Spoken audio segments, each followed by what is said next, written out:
Login failed on Brickowner Fix. If you've just tried to log into your Brickowner account and got a login failed message, don't panic. It's a common issue that usually has a simple fix. Whether you're trying to check your investment portfolio or your property shares, this guide will help you get back in quickly. First, check your internet connection. Brickowner uses strong encryption during login, so an unstable or weak connection can interrupt verification. Try switching from Wi-Fi to mobile data or disabling your VPN if you're using one. That alone often solves the issue.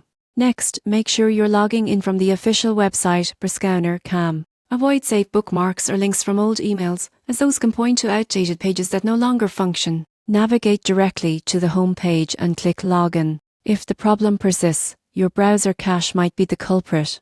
Old session data can interfere with the lock-in process. In your browser settings, go to Privacy or History, then clear cookies and cache data. After that, refresh the site and try again. Now, let's talk about passwords. Most people get this wrong. Brickowner's login is case sensitive, so even a small typo or an extra space will block you out.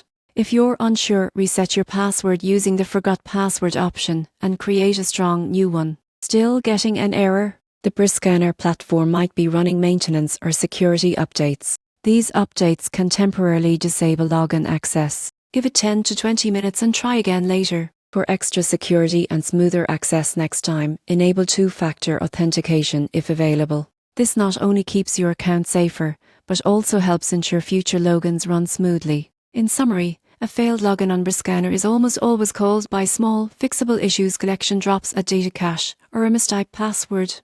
With these quick steps, you'll be back in your dashboard and managing your investments in no time.